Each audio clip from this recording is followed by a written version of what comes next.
محمد وآل محمد معجل فرجهم. أعوذ بالله من الشيطان الرجيم.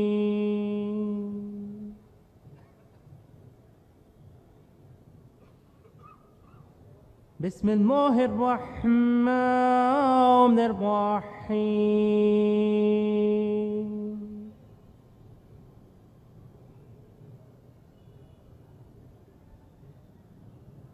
والضحى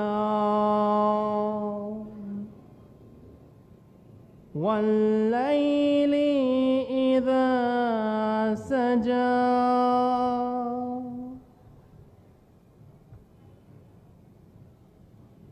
ما ودعك ربك وما قلى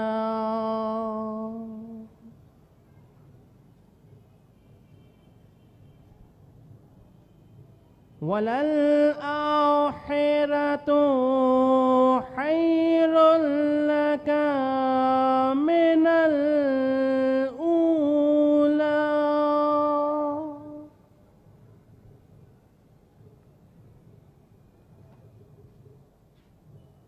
ولسوف يعطيك ربك فترضى.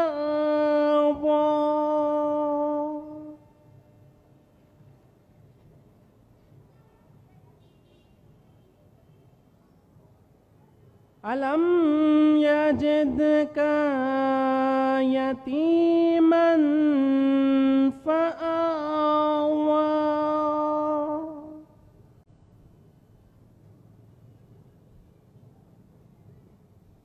ووجدك ضالا فهدى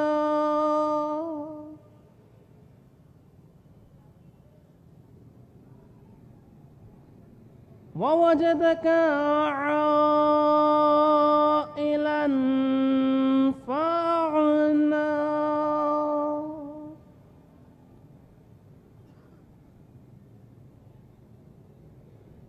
فأما اليتيم فلا تقهر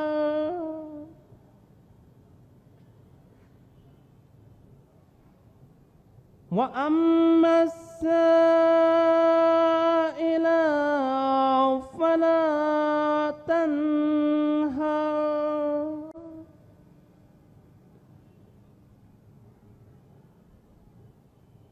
وأما بنعمة ربك فحدث. ترجمہ. شروع کرتا ہوں اللہ کے نام کی مدد مانگتے ہوئے جو سب کو فیض اور فائدے پہنچانے والا، بے حد مسلسل رحم کرنے والا ہے.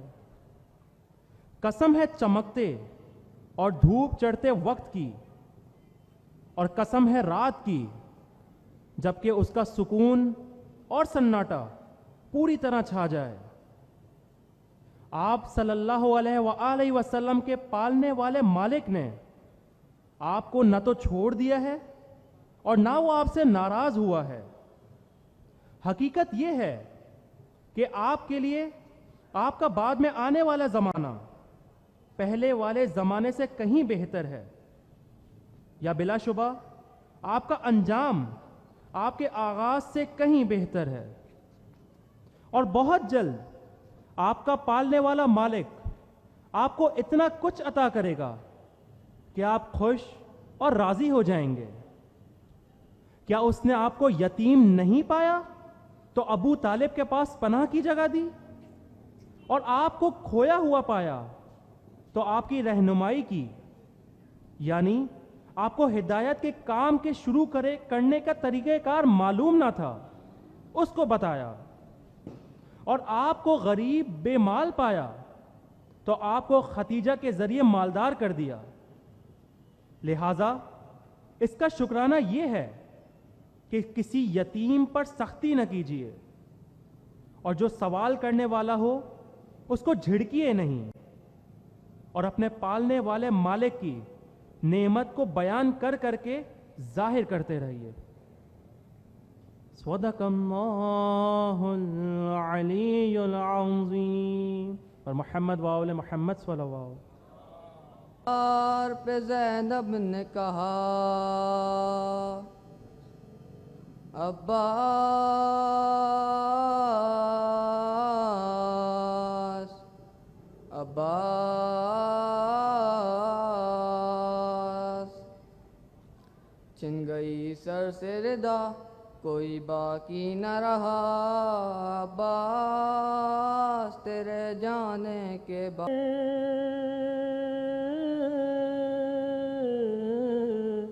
میں نے زخمی علی اکبر کا کلیجہ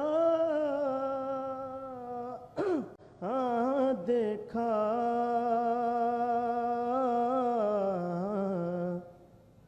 مجرے خلق میں ہائے کیوں ہو نہ گئی کور کے ان آنکھوں نے،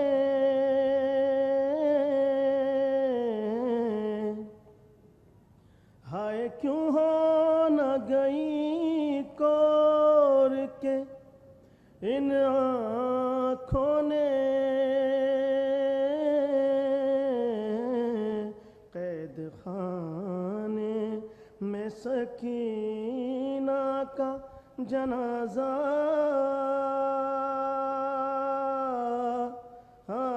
دیکھا،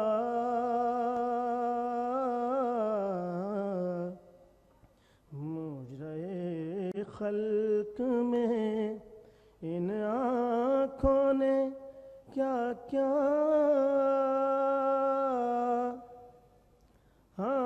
دیکھا، مجرے خلق میں. حسین رو کر بیٹی کو یہ پکارے،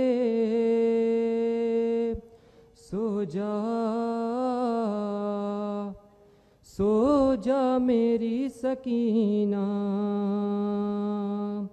سو جا میری سکینہ، بے کس حسین رو کر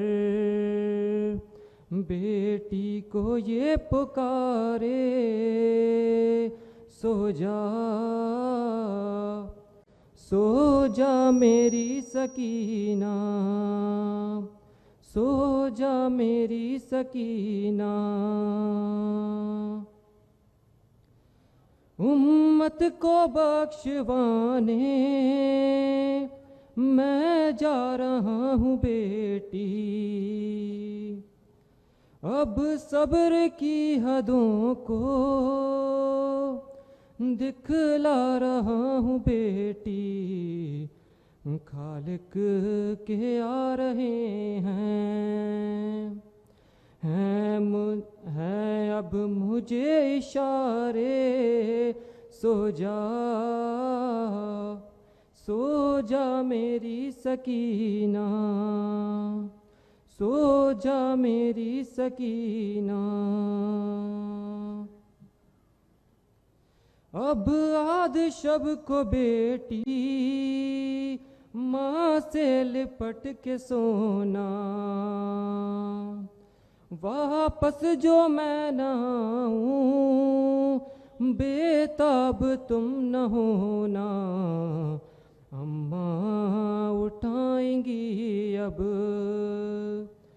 سب ناز اب تمہارے، سو جا سو جا میری سکینہ، سو جا میری سکینہ.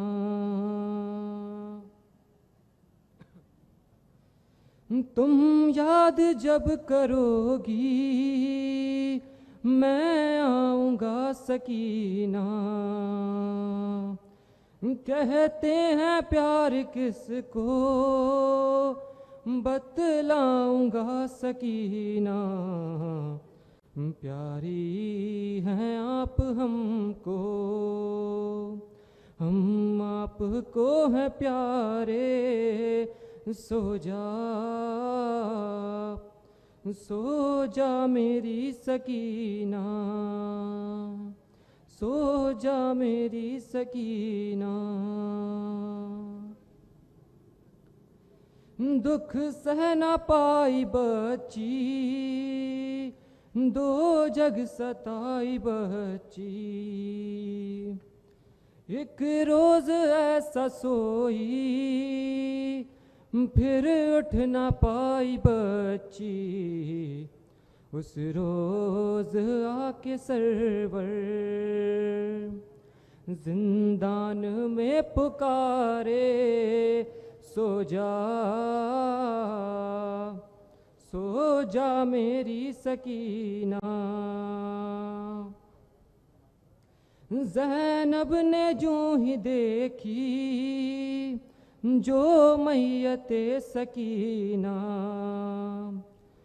بولی کہ چل بسی اب لکھتے شہ مدینہ، کس طرح ہے زینب اب زندگی گزارے، جاگو جاگو میری سکینہ، جاگو میری سکینہ، بے کس حسین رو کر بیٹی کو یہ پکارے، سو جا میری سکینہ، سو جا میری سکینہ۔ اور محمد وآل محمد بلند تر صلوات۔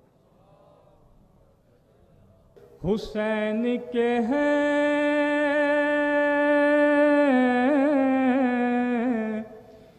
جو بھی منگتے درے، حسین کے ہیں وہ تو روشن دیے، حسین کے ہیں وہ تو روشن دیے، حسین کے ہیں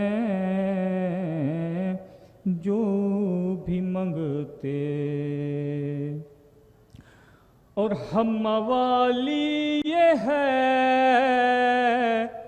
در کرار، ہم موالی یہ ہے در کرار، جام الفت پیے حسین کے ہیں، جام الفت پیے حسین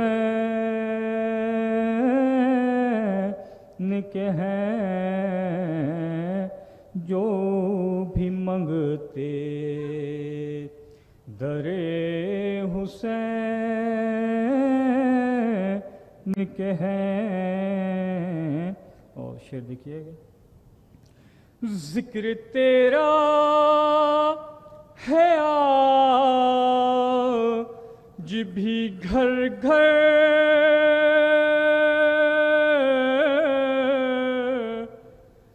ذکر تیرا ہے آج بھی گھر گھر، فرش عزا بچھے حسین کے ہیں، فرش عزا بچھے حسین کے ہیں جو بھی منگتے درے حسین کے ہیں، قبر میں پوچھے تو یہ کہہ دینا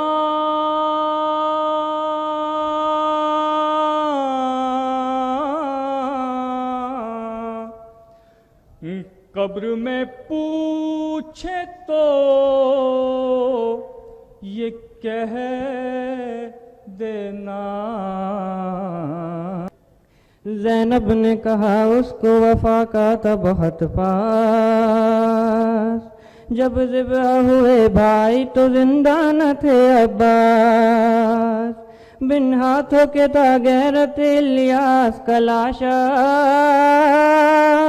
ساحل پہ تڑپتا رہا عباس کا لاشا۔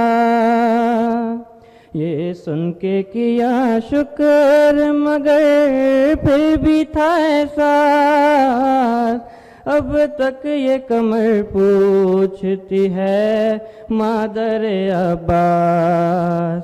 جب گردن شبیر پہ، جب گردن شبیر پہ خنجر وہ رواں تھا، بس اتنا بتا دو میرا عباس کہاں تھا، بس اتنا بتا دو میرا عباس کہاں تھا۔ بر محمد وآل محمد صلی اللہ علیہ وسلم۔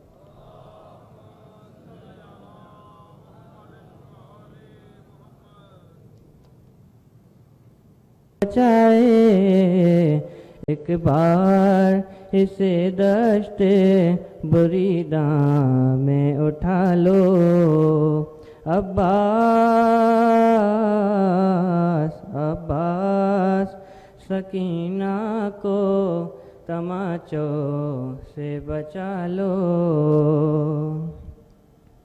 سینہ اس بابا کا میسر نہیں کب سے، زندہ کی زمیں پر یہ اگر سوئے تو کیسے، عابد کی یہ زنجیر پہ سر رکھے ہوئے ہے، عابد کی یہ زنجیر پہ سر رکھے ہوئے ہے، لے جاؤ اسے گود میں بچی کو سلا لو، عباس عباس سکینہ کو تماچوں سے بچا لو،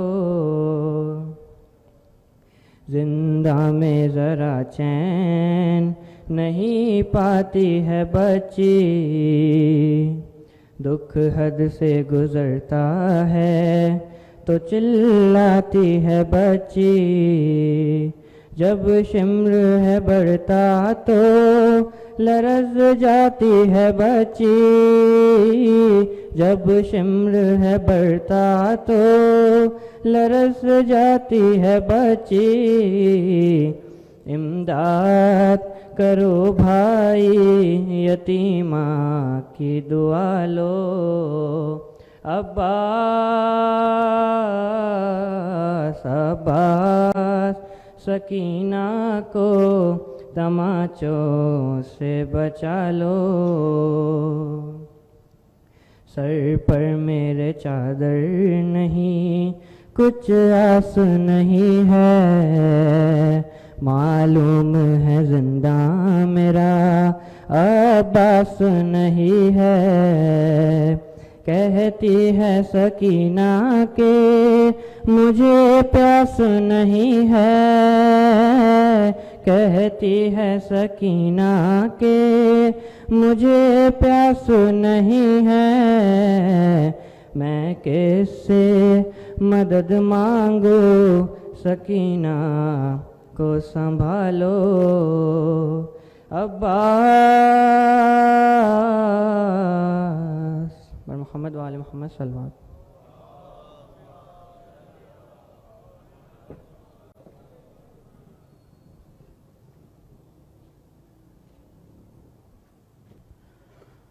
استاد سبت جعفر صاحب کا کلام ہے. لکھا کچھ اس طرح سے ہے کہ نام ہے علی، عین لام اور یہ عین سے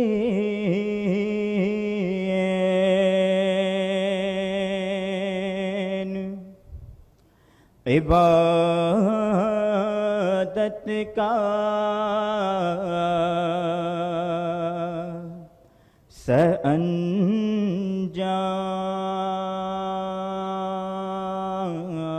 سرانجام ہوا.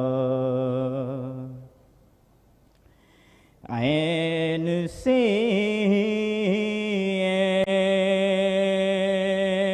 عین عبادت کا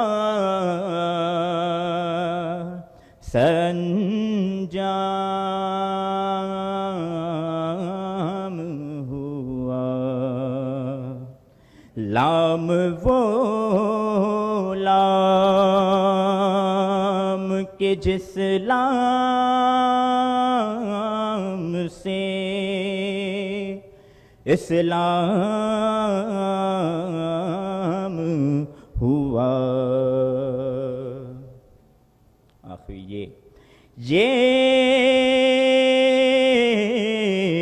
سے یاور ہوئے مشکل میں ہر ایک بندے کی. یہ سے یاور ہوئے مشکل میں ہر ایک بندے کی. سب ملایا تو پھر کیا خوب علی نام ہوا. محمد وآل محمد صلی اللہ.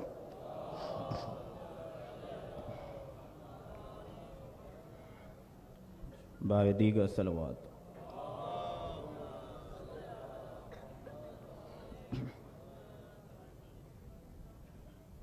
چار مصرعے امام حسین علیہ السلام کی شان میں. حق کی صداقتوں کی نشانی حسین ہے. حق کی صداقتوں کی نشانی حسین ہے.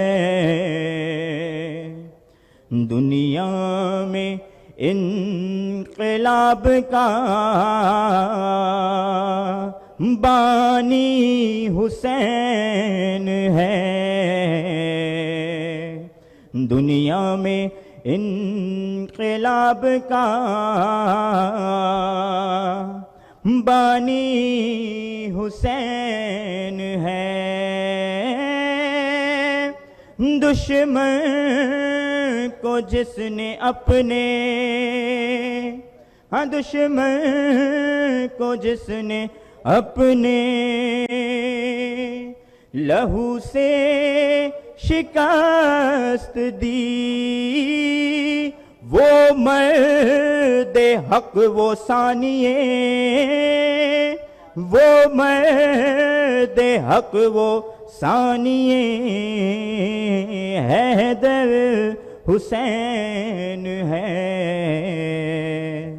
وہ مرد حق وہ ثانیے حیدر حسین ہے. صلوات بر محمد وآل محمد.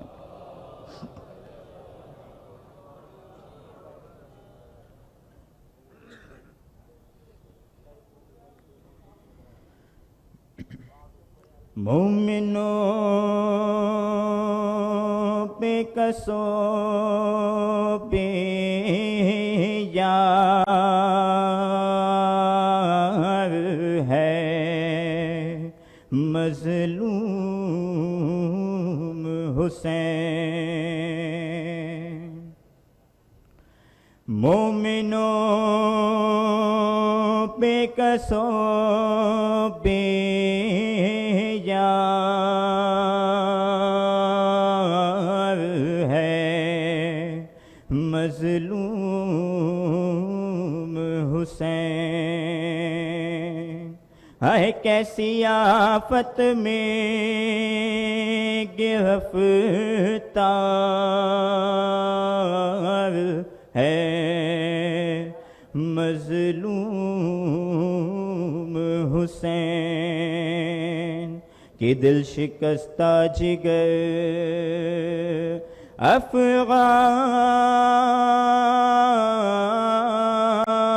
افغان ہے مظلوم حسین کیا سراسی مولا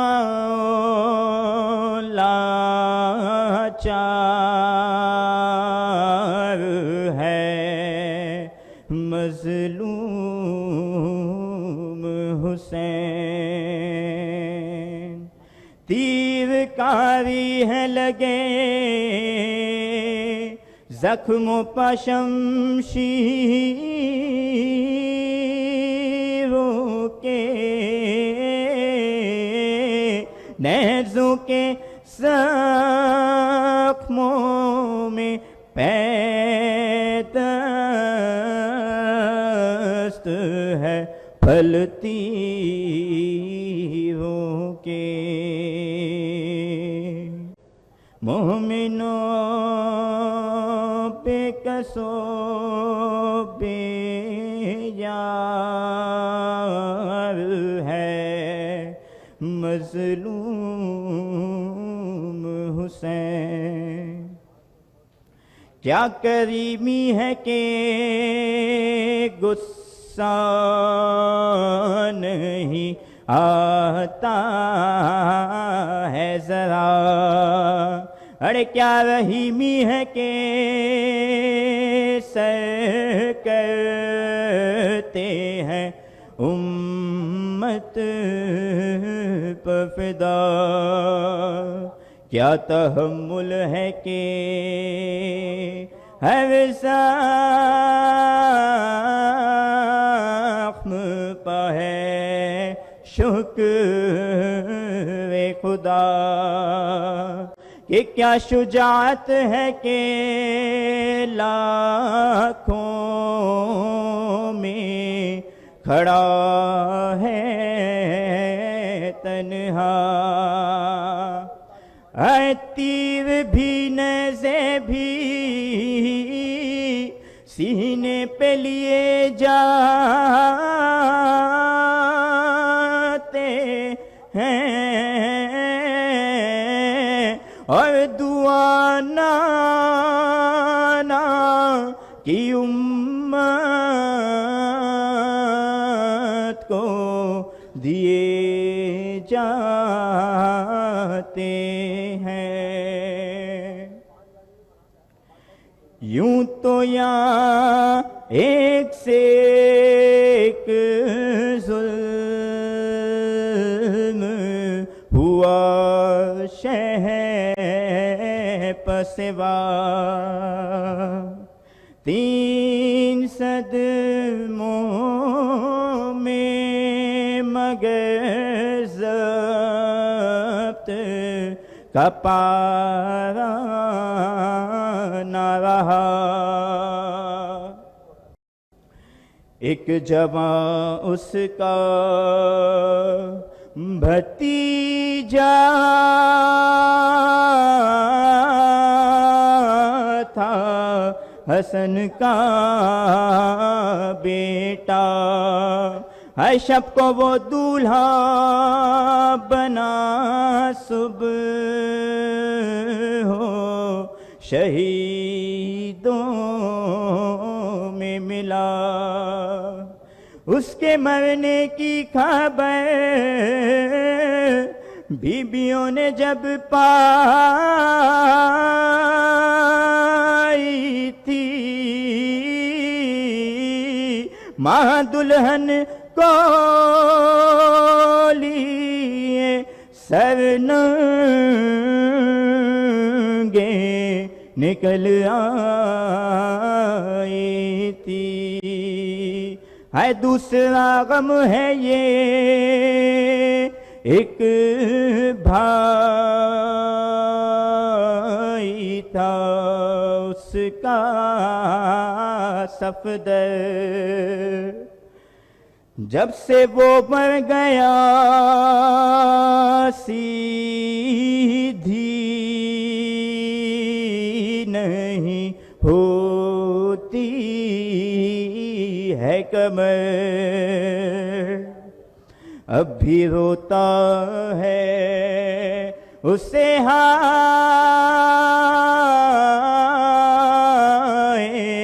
برادر کہہ کر. ہاں بے کفن لاش وہ اس کی ہے پڑی دریا پر. ہاں بھی وہ لاش جب درد سے تھرائی تھی، بچی ایک ہائے چچا کے ہے کہ جو چلائی تھی. ہاں تیسرا حادثہ میں کیا کہوں، پھٹتا ہے جگر. اس کا ایک بیٹا تھا 18 برس کا اکبر. برچھیوں سے ابھی مارا گیا وہ لاش کے کمر. ہے فوہ دفن ہوئی رات کو جس کی مادر. ہاں غم اکبر میں اسے کیا کہوں کیوں کر رویا. ہاں چشم افلاک نے زینب کو کھلے سر دیکھا. مومنوں بے قصوں پہ یار ہے مظلوم حسین. صلوات و محمد.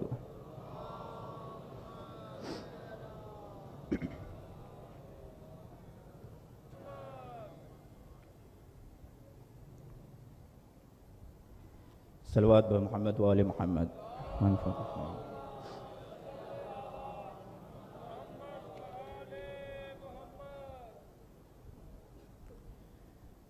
ایک سلام ہے.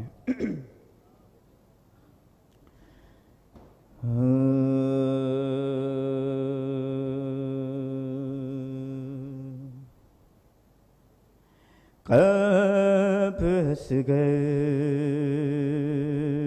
کی بنانے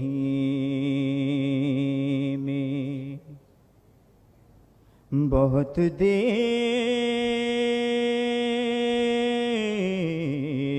لگی. شہ کو ایک لاش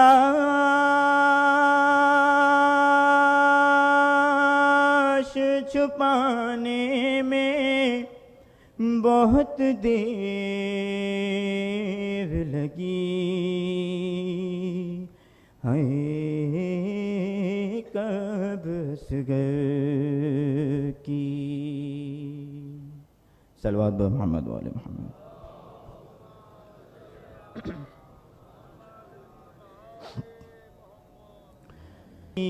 بے کف بھی میرے جیسی اسیر مہ بھی خالی کتے میں مدفون تربت مثل اصغر رہی بے کفن بھی کیا کفن کی طرح روز چادر اس لحد پہ چڑھاؤ گی تم شام کی عورتوں ایک وعدہ کرو جب کبھی قید خانے میں آنا بے ردا بیبیوں کو نہ لانا تم کو اصغر بھی دے گا دعائیں اس کی تنہائیاں یوں مٹانا چھوٹے چھوٹے سے بچوں کو لا کر پاس اس کے سلاؤ گی تم شام کی عورتوں ایک وعدہ کرو روز قبر سکینہ پہ آؤ گی تم بمحمد وآل محمد بلند صلوات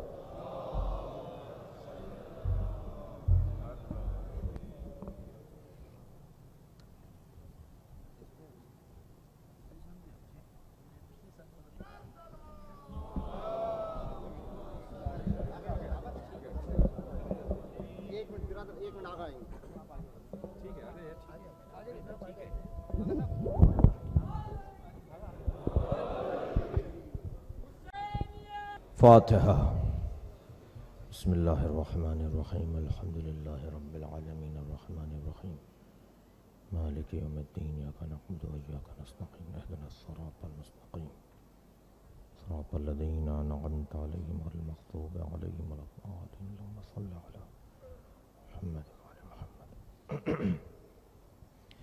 اعوذ باللہ من الشیطان الرجیم بسم اللہ الرحمن الرحیم الحمد للہ الذی لا یبلغ مدحته القائلون ولا يحصي نعماءه العادون ولا يعدي حقه المجتهدون الذي ليس لصفته حد محدود ولا نعت موجود ولا وقت معدود ولا أجل ممدود فطر الخلائق بقدرته ونشر الرياح برحمته الصلاة والسلام على الرسول المسدد المصطفى العمجد المحمود الأحمد سيدنا ومولانا ومولى الكونين جد الحسن والحسين عاني أبا القاسم محمد صلى على محمد وآله الطيبين الطاهرين المعصومين الذين قال الله إنما يريد الله ليذهب عنكم الرجس أهل البيت ويطهركم تطهيرا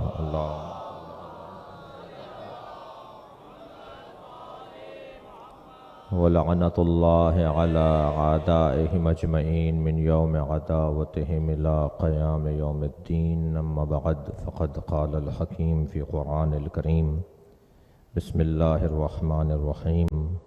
هو الذي بعث في الأميين رسولا منهم يتلو عليهم آياته ويزكيهم ويعلمهم الكتاب والحكمة وإن كانوا من قبل لفي ضلال مبين. صلوات.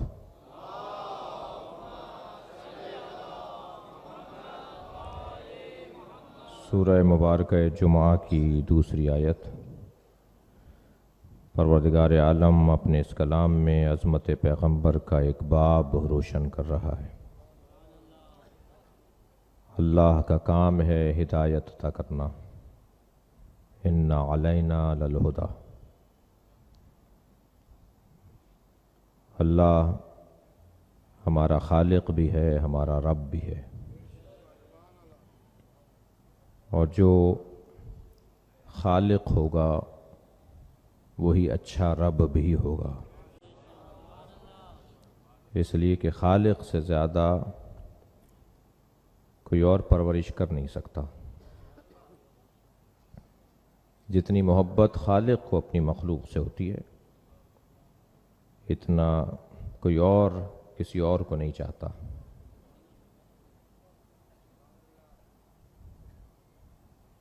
اللہ نے ہدایت کی ذمہ داری اپنے ہاتھ میں لی ہے. اب جسے اللہ دے گا اسے بھی نظام ہدایت سے اتنا ہی پیار ہوگا. لہذا میرے مولا فرماتے ہیں کہ میری مثال خلافت کی نسبت ایسی ہے جیسے ایک بچے پہ دو ماں کا جھگڑا. ایک ماں کہتی ہے یہ میرا بچہ ہے، دوسری ماں کہتی ہے میرا، اور اس جھگڑے میں بچے کی جان جانے کا خطرہ ہے.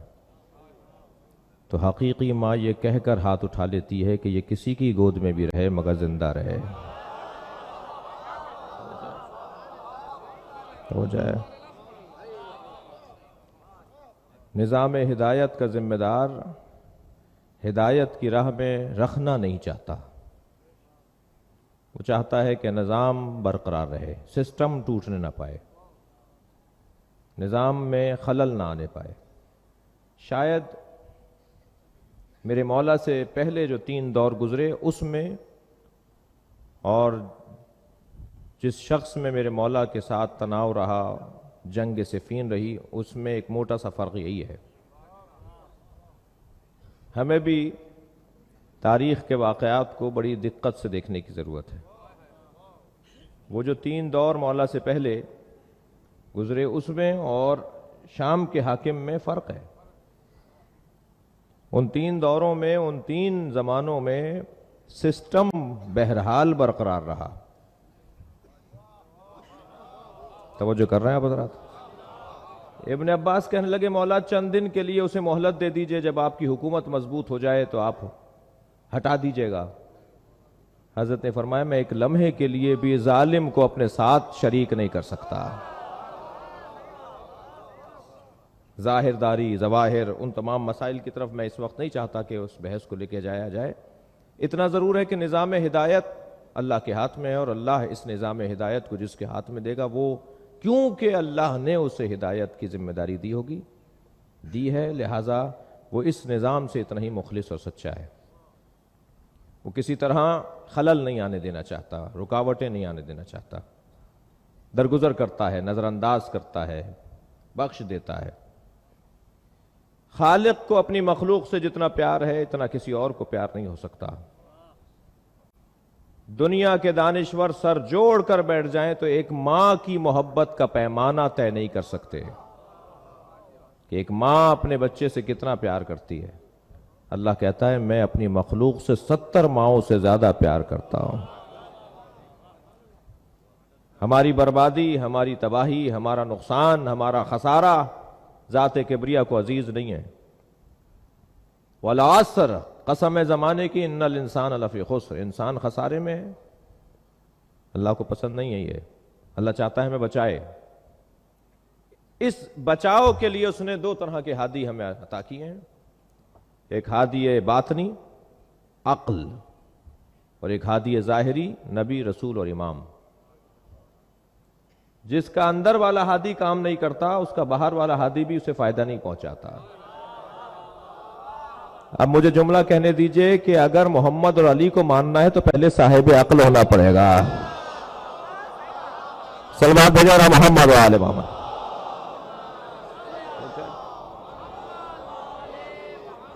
ان کی ہدایت، ان کی رہنمائی، ان کی فرمائش، ان کا حکم، ان کی جانب سے عطا کردہ اصول زندگی، جتنی جس کی عقل ہوگی اتنا ہی لے گا۔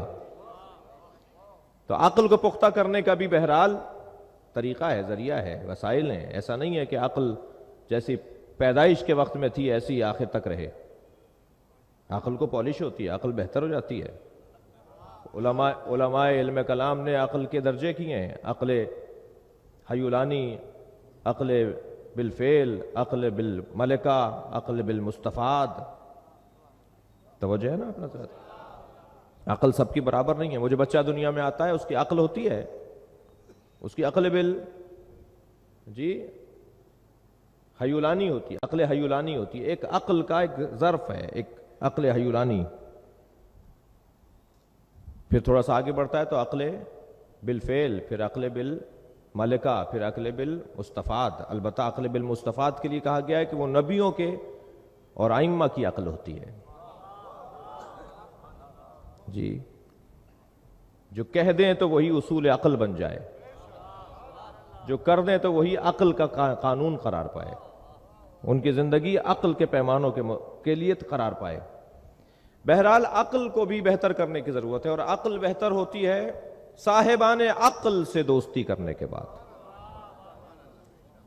آپ اور میں اگر 2 گھنٹے گلاب فروش کے مغازے پر بیٹھ کر آ جائیں، اس کے دکے پر بیٹھ کے آ جائیں، تو 2 گھنٹے تک ہمارے اندر سے گلاب کی خوشبو آئے گی۔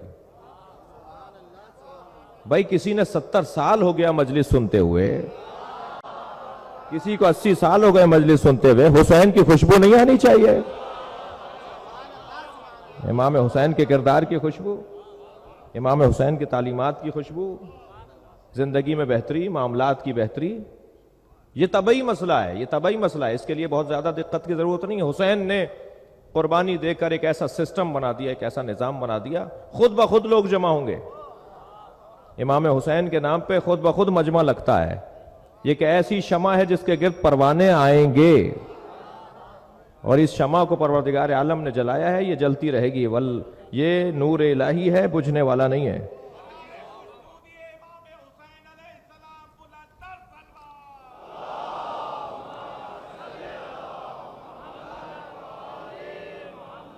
عقل کو بہتر کرنے کے لیے صاحبان عقل سے دوستی کی ضرورت ہے، ان کے ساتھ بیٹھنے کی ضرورت ہے۔ صاحبان عقل جو حکمت و دانائی رکھتے ہوں، سمجھتے ہوں۔ عقل بہتر کرنے کا جو ائمہ نے نسخہ دیا ہے وہ ہے خلوص، سچائی۔ جو اللہ کی خاطر خالص ہو جاتا ہے اس کی عقل بہتر ہونا شروع ہو جاتی ہے۔ اپنے آپ کو خالص کرنے والا صاحب عقل ہوتا چلا جائے گا۔ اور صاحبان عقل تشریف فرما ہے۔ اس مجلس کا ہم پر ایک بہت بڑا کرم ہے، میں اپنی عقیدت کا اظہار کر رہا ہوں۔ اس مجلس کا ہم پر بڑا کرم ہے۔ یہ جو مجلس ہے نا، یہ اینک تبدیل کرنے کی جگہ ہے۔ یہاں بیٹھنے والا وہ دیکھتا ہے جو حقیقت ہوتا ہے، دھوکہ کھانے والوں میں سے نہیں ہوتا یہاں بیٹھنے والا۔ ورنہ دنیا ملمہ کاریوں کی وجہ سے، رنگینیوں کی وجہ سے کچھ اور دکھاتی ہے، ہوتا کچھ اور ہے، انسان دیکھتا کچھ اور ہے۔ ایک آگ کا انگارہ اگر بیضوی شکل میں، دائرہ نما شکل میں اسے گھمایا جائے تو ایک آگ کا پہیا، ویل، دائرہ یہ محسوس ہوتا ہے، جبکہ وہ دائرہ نہیں ہوتا۔ آپ کے چھت پر، آپ کے سر پہ جو پنکھا چل رہا ہوتا ہے وہ ایک تھال سا محسوس ہوتا ہے، تھال نہیں ہوتا، وہ 3 پر ہوتے ہیں۔ ایسا ہی ہے، شاہراہ پہ شاہراہ سے گزر رہے ہیں تو سامنے پانی دکھائی دیتا ہے، قریب جاتے ہیں تو پانی نہیں ہوتا، سراب ہوتا ہے۔ ہماری آنکھیں دھوکہ کھا رہی ہوتی ہیں۔ یہ دنیا دھوکہ دینے کی جگہ ہے، دنیا ویسے ہی دھوکہ دینے کی جگہ ہے، میں کل بھی کہہ چکا ہوں۔ دنیا فریب، واہمہ، دھوکہ، رنگینی کی جگہ ہے، ہوتا کچھ اور ہے، دکھائی کچھ اور دے رہا ہوتا ہے، لیکن یقین جانیے جو حسین سے جڑے ہوئے لوگ ہوتے ہیں وہ نہ دھوکہ کھاتے ہیں نہ دھوکہ دیتے ہیں۔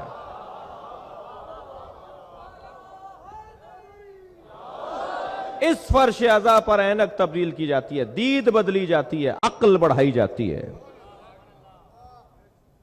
میں ایک جگہ سے گزر رہا تھا، راستے میں سانپ بیٹھا ہوا تھا، تھک تو نہیں رہے؟ بڑھتے ہوئے قدم رک گئے۔ دور سے کچھ لوگوں نے دیکھ کر کہا مولانا کو دیکھو بڑی شجاعت کی باتیں کرتے ہیں، سانپ کو دیکھ کے ڈر گئے۔ اب میں سوچنے لگا ان کے چڑھانے میں آؤں یا عقل مندی کا ثبوت دوں؟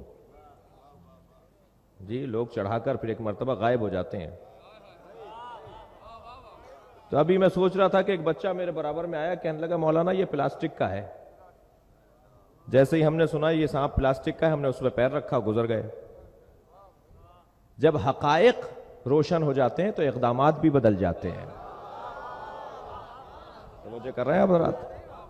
ساری دنیا جس یزید سے ڈر رہی تھی، حسین اس کی حقیقت کو جانتے تھے۔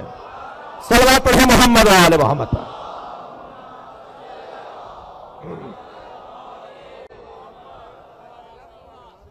میں اپنے نوجوانوں کو ایک امام حسین کے دسترخوان کی غذا دیتا ہوا چلا جاؤں۔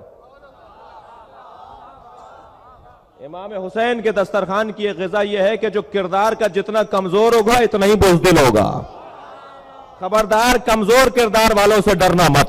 صلوات پڑھیں محمد و آل محمد۔ ہو جائے اس سے بلندتر صلوات۔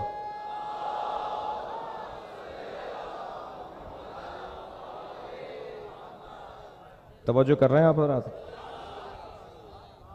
عقل کو پختہ کرنے کا جو طریقہ، جو دستور ہمیں اس فرش عزا سے معارف کی جگہ ہے۔ علماء کرام تشریف فرمائے، صاحبان دقت، بہترین خطیب، بہترین ذاکر امام، بہترین خدمت گزار مکتب اہل بیت۔ اس عزاداری کا جو ہم پہ کرم ہے، اس عزاداری نے جو ہمیں عطا کیا ہے، یہ ہمیں اپنی جان سے زیادہ عزیز اسی لیے ہے۔ ایک سسٹم ہے، ایک نظام ہے۔ یہ لوگ اگر نہیں سمجھنا چاہتے تو ہم ذمہ دار نہیں ہیں ان کے۔ ہم کسی کی خاطر بھی یہاں نہیں بیٹھے۔ ہماری اپنی عبادت ہے، ہمارا اپنا طریقہ ہے، ہمارے ائمہ نے ایسا چاہا ہے۔ صدیوں سے ہماری تربیت ہوئی ہے جس کا آج نتیجہ یہ نکل رہا ہے۔ یہ دنیا بھر کے نجی ٹی وی چینل اور سرکاری ٹی وی چینلز جو ہیں وہ بھی جو اگر آپ کو کوریج دیتے ہیں تو وہ ان کا کوئی ہم پر احسان نہیں ہے۔ یہ کراؤڈ ہے، یہ مجمع ہے، یہ معتبر لوگ ہیں، حیثیتوں والے لوگ ہیں۔ یہ جیسے ہی فرش عزا سے اٹھ کے جائیں گے تو ایک بڑی گاڑی میں شاید بیٹھے ہیں جا کر، لیکن جیسے یہیں آتے ہیں تو حسین کے فقیر ہو جاتے ہیں۔ یہ جذبہ کہیں اور دکھائی نہیں دے گا، یہ جذبہ کہیں اور نہیں ہے، یہ احساس، یہ جذبہ کہیں اور نہیں ہے سوائے امام حسین کے دروازے۔ کربلا میں بھی امام حسین نے بڑے بڑے سرداروں کو جمع کیا تھا، بڑے لوگوں کو جمع کیا تھا۔ امام ایک ایسا مقناطیسی وجود ہے کہ جس کے گرد ہر ذرہ جمع ہو جاتا ہے۔ بات اتنی عرض کر رہا تھا کہ اللہ نے عقل ہادی باطنی عطا کی ہے اور ہادی ظاہری نبی رسول اور امام کی صورت میں۔ نظام ہدایت اللہ نے اپنے ہاتھ میں لیا ہے، اور پھر اس نے جس کو عطا کیا ہے وہ جسے عطا کرنا چاہے، اور جسے اللہ عطا کرتا ہے اللہ عطا کرتا ہے، پھر کوئی چھین نہیں سکتا اس سے۔ پھر اس کے لیے کسی کرسی کی ضرورت نہیں ہوتی ہے۔ وہ پھٹے ہوئے بوریے پر بھی بیٹھا ہوتا ہے تو امیر المومنین ہوتا ہے۔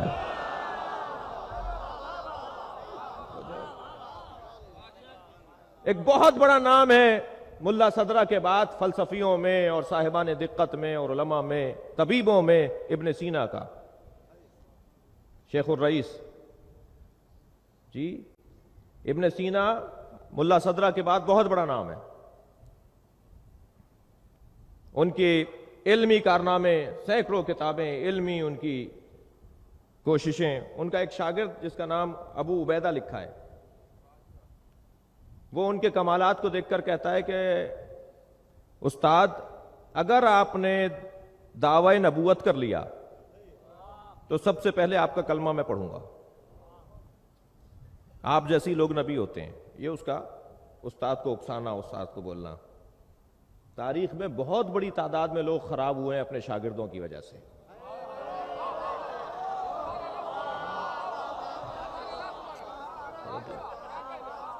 یہ چڑھانے والے لوگ جو ہوتے ہیں نا، صلوات پڑھ لیں ذرا محمد و آل محمد۔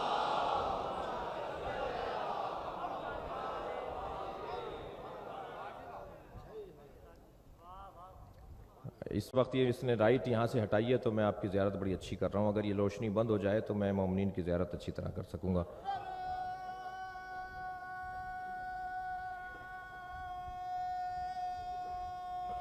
شکریہ۔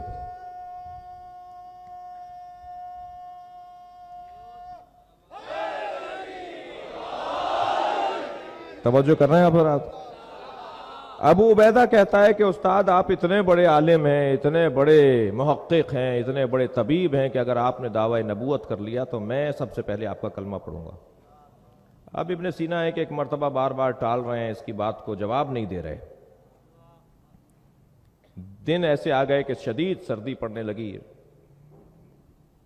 آدھی رات نصف پہر شب میں ابن سینا نے اپنے شاگرد کو آواز دے کر کہا کہ ذرا پانی تو پلاؤ۔ کہنے لگا استاد حوض میں برف جمی ہوئی ہے، شاید کوزہ بھی جم گیا ہوگا، لہٰذا آپ ذرا صبر کر لیجئے، صبح ہونے دیجئے، پھر میں آپ کی خدمت میں پانی لے آؤں گا۔ ابھی یہ باتیں ہو رہی تھی کہ ایک مرتبہ صبح کا وقت ہو گیا، مؤذن نے اذان کہنا شروع کی، اور جب مؤذن پہنچا نا اشہد ان محمد الرسول اللہ، تو ابن سینا نے اسے مخاطب کر کے کہا کہ تم مجھے ایک گلاس پانی کا نہیں پلا سکے، یہ 1400 سال کے بعد ایک مؤذن محمد کا کلمہ پڑھ رہا ہے۔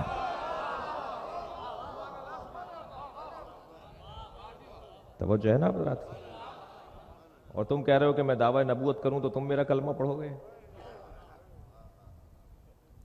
لازم نہیں ہے کہ کوئی کرسی ہو، کوئی مسند ہو، کوئی تخت ہو تو اسے امیر کہا جاتا ہے۔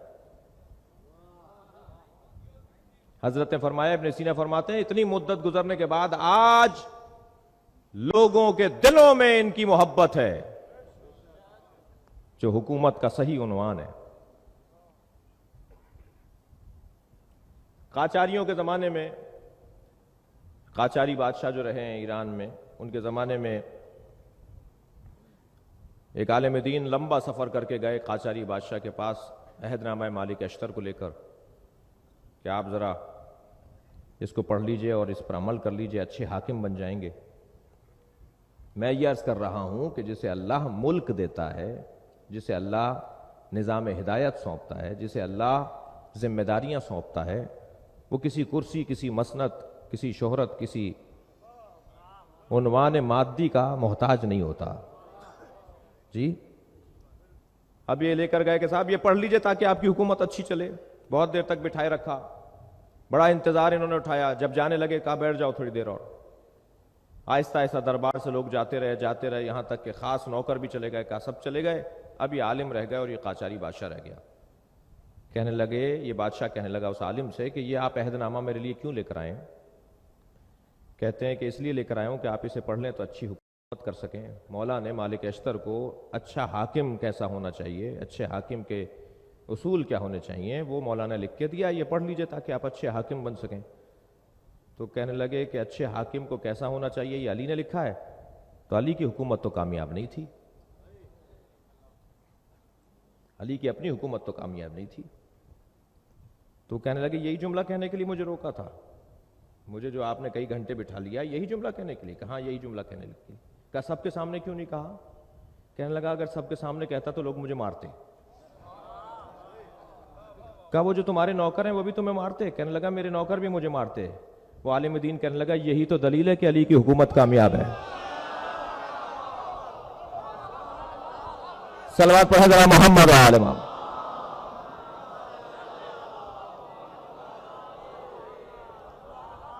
اتنی مدت گزرنے کے بعد بھی وہ حاکم ہے ہمارے ذہنوں پر، وہ حاکم ہے ہمارے دلوں پر۔ جب اللہ کسی کو ہدایت کا نظام سونپتا ہے تو قدرت بھی اسے عطا کرتا ہے۔ جو اللہ کی خاطر زندگی گزارتا ہے لوگوں کے دلوں میں اس کی محبت آتی ہے، لوگ نہ چاہتے ہوئے بھی اس کا کلمہ پڑھتے ہیں۔ اس کے لیے کردار چاہیے، ریاضت چاہیے۔ اور اللہ اس کے حوالے اپنا نظام ہدایت کرے گا جس کے بارے میں اللہ سچا اور مخلص اسے پائے گا. میں نے ایک مثال دی تھی کہ آپ اپنی چند لاکھ روپے کی ایک چھوٹی سی سواری موٹر سائیکل کی چابی بھی اس کے حوالے نہیں کرتے جس کے اوپر آپ کو یقین نہ ہو کہ یہ آپ سے سچا ہے. جب یہ طے کر لیتے ہیں کہ یہ آپ سے سچا ہے تو پھر اس کے حوالے امانتیں کرنا شروع کر دیتے ہیں. اور سچائی اللہ کے باب میں، اللہ کے عنوان میں، اللہ کے بارے میں سچائی یعنی عبدیت، بندگی. یہ جتنا عبد محض ہوتا چلا جائے گا، عبد مطلق ہوتا چلا جائے گا، اتنا ہی اللہ کی طرف سے اختیارات بڑھتے چلے جائیں گے. جو جتنا اچھا نوکر ہوگا اتنا ہی اختیار اسے دیا جائے گا. عبد محض کون ہے؟ عبد مطلق کون ہے؟ عبد مطلق وہ ہے کہ جو اپنے مالک کے آگے چوں چرا نہ کرتا ہو. ایک غلام نے اپنے مولا کو پریشان دیکھا، کہا مجھے بیچ ڈالیے، اس رقم سے اپنا یہ مسئلہ حل کیجئے. کہنے لگا تمہیں بیچ کر بھی رقم نہیں ملے گی. کہا نہیں، آپ بازار میں جا کر وہی رقم لگائیے جو آپ کو چاہیے. پہنچ گئے بردہ فروشوں کے بازار میں. لوگ کہنے لگے بھائی اتنا مہنگا کیوں بیچ رہے ہیں؟ کہنے لگے اس میں وہ صفت ہے جو غلاموں میں ہونی چاہیے، جو غلاموں میں ہونی چاہیے وہ اس میں صفت پائی جاتی ہے. ایک سرپھرا سا تھا، اس نے آزمانے کے لیے ایک مرتبہ غلام خرید لیا، مہنگا خرید لیا. گھر لے جا کے یہاں سے تھپڑ مارا، وہاں سے مکہ مارا، وہاں سے لات ماری، اتنا مارا اس غلام کو کہ بے ہوش ہو گیا. جب اسے ہوش آیا تو اس سے پوچھنے لگا کہ میں جب تمہیں مار رہا تھا تو تم نے یہ کیوں نہیں پوچھا کہ مار کیوں رہے ہو؟ کہنے لگا اسی کی تو قیمت دے کر لائیں آپ. تھک تو نہیں رہا برات؟ آپ نے جو بھاری قیمت ادا کی ہے وہ اسی بات کی تو ادا کی ہے، نوکر مولا کے آگے کیوں نہیں کہتا؟ چاہتا ہو کہ پوچھتے کیوں؟ یہ علی کے چاہنے والوں کا ممبر ہے، یہاں کہا جاتا ہے جو پوچھنا ہو پوچھ لو. جو اہل بیت نے بتایا ہے اسے تمہیں بتا دیا جائے گا. کیوں کا دروازہ، کیوں کا عنوان بند نہیں ہونا چاہیے، تحقیق کا عنوان بند نہیں ہونا چاہیے. مگر عزیزان گرامی، یہ کیوں کا بھی کوئی حد ہے؟ پروردگار عالم نے اس کیوں کے مزاج کے اندر ہمیں مطلقاً آزاد نہیں رکھا ہے. ہم نہ مطلقاً مختار ہیں نہ مجبور محض ہیں. اللہ چاہتا یہ ہے کہ تحقیق کرو، لیکن اللہ چاہتا یہ ہے کہ میری اطاعت بھی کرو. تمہیں یہ تو اختیار ہے کہ پوچھو نماز کیوں واجب ہے، لیکن شاید یہ اختیار نہیں ہے کہ یہ پوچھو کہ فجر کی 2 رکعت کیوں ہے. توجہ کر رہے ہیں آپ؟ تم جتنے مختار ہو اتنے ہی مجبور بھی ہو. کہیں تو جا کر رکو. پروردگار عالم نے 10 مقامات پر قرآن میں بھی اور ائمہ نے بھی اپنی روشوں میں اور اپنے احادیث کے اندر ہماری یہ تربیت کی ہے. کہیں اطاعت بھی ہونی چاہیے، کہیں یہ بھی سوال نہ ہو کہ نہیں جو مولا نے کہہ دیا بس ختم، اس سے زیادہ کچھ نہیں ہے. بات سمجھ میں نہیں آ رہی تو یہ نہیں کہا جائے گا کہ ہم نہیں مانتے. بات سمجھ میں نہیں آ رہی تو کہا جائے گا مولا کا حکم ہے. خود اطاعت دلیل ہے، خود بندگی دلیل ہے. ایک بھائی لاہور میں رہتا ہے، ایک بھائی حیدرآباد میں رہتا ہے. ماں باپ دونوں کے ایک، خاندان دونوں کا ایک. لاہور والا بھائی حیدرآباد اپنے بھائی کے گھر کسی تقریب میں آیا، ظہر کی نماز کا وقت ہو گیا. ایک 4 رکعت نماز پڑھ رہا ہے، ایک 2 رکعت نماز پڑھ رہا ہے. 4 رکعت والے کو بھی حکم الہی پر عمل کرنا ہے، 2 رکعت والے کو بھی حکم الہی پر عمل کرنا ہے. نہ وہ یہ کہے گا تم 4 رکعت کیوں پڑھ رہے ہو، نہ وہ یہ کہے گا تم 2 رکعت کیوں پڑھ رہے ہو. تمہارا یہ فریضہ ہے، میرا یہ فریضہ ہے. مولا کے حکم پر اپنے آپ کو خاضع و خاشع رکھنا. عبد جتنا بڑا ہوتا چلا جائے گا اتنے ہی اس کے ہاتھ میں اختیارات بڑھتے چلے جائیں گے. پروردگار عالم نے اس کائنات کا اختیار، ہم نے وہ تفویض کی بات کی تھی جو آج پھر موقع نہیں ہے اس بحث کو میں چھیڑوں اور مکمل کر سکوں. سے مراد کیا ہے؟ تفویض سے مراد کیا ہے؟ تشریعاً ہے یا تکویناً ہے؟ پھر تشریعی طور پر جن لوگوں نے ہم پر اعتراض کیا ہے، بات آگے کسی اور دن ہوگی، جن لوگوں نے ہم پر اعتراض کیا ہے کہ صاحب یہ تشریعی طور پہ تفویض کے قائل ہیں، وہ سب سے زیادہ تفویض عملی طور پہ کر کے دکھاتے ہیں تشریع کے اندر.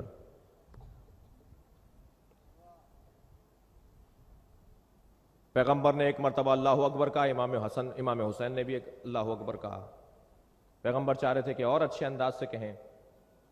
حسین نے جب 7ویں مرتبہ اللہ اکبر پیغمبر کی پسند کے مطابق کہہ دیا تو پیغمبر نے نماز شروع کر دی۔ سنت ہو گیا 7 مرتبہ تکبیر کہنا۔ توجہ ہے برات کی؟ صلوات پڑھ لیں ذرا محمد و آل محمد۔